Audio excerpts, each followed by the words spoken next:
Jeremy can speak to the same thing. The Chiefs mess at the Navy, we put a lot of stock on working with as a team and relying upon each other and all these things. But then not everyone always pulls their weight, right? Not everyone is always doing the best.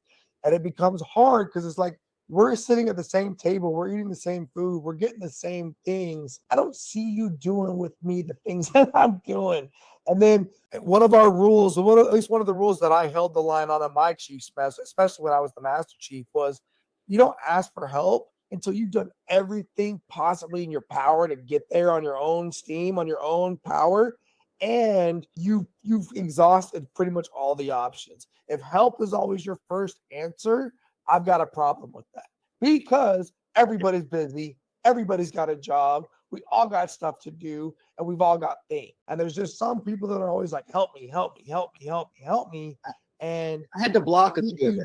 And I need you to build up perseverance and resilience and adaptability and all those things. So that way, when you call for help, you really need it. Now, to your point, I also got to the point, or I'll operate a lot from the point of I get frustrated if people are taking my time and not valuing it, asking me for help for things that they've not tried their hardest to accomplish on their own. And then when I figure it out really quickly, I just tell people, I built my career off, I'm on my way. Like my whole career is built off, I'm on my way. Senior Chief, we can't do this, I'm on my way. I'll get down there and I'll figure it out because I'm going to poke it, I'm going to twist it, I'm going to spin it, I'm going to read about it, I'm going to figure it out. And that it becomes exhausting. And so I understand protecting your energy and your space from those people. But then here's my counter. As leaders, we're going to attract those people because of our energy. It just comes with the territory, bro.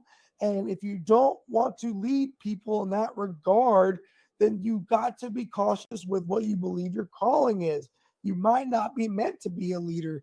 You might be meant to be more like a strategist or more like a different role. There's other roles out there where you don't have to deal with the people, but leaders are, and that kid told me that one time, you're like, Gary, I don't want to lead a large team. I want people that all want to work, all do the thing, and they can all take care of themselves in particular. The problem is you are a leader and you attract those people, and the communication piece is the challenge, is how do I coach them up to being able to do it on their own and not always need energy for me to accomplish what I think to be a simple task. And here's the third and final part. And this is where I believe, because you're such an entrepreneur, you are, and that's okay, because I am too, even though I'm broke and not making any money from it. I've never needed them. I never did it for money. I did it for the goal, right? I'm probably more of an entrepreneur than an entrepreneur. I'll just be honest. But it's the value of the time is not respected, and it doesn't correlate to what I know it is to be. And that's where it gets to be frustrated, because now it's like, okay, if you're not going to do the best on your own and you're going to ask me for my time, at what point do I start to get equal and fair compensation for that trade? And if, for me, my compensation is watching this young person grow and develop and become somebody that may go out and do great things. But I'm also not trying to do business with them, right?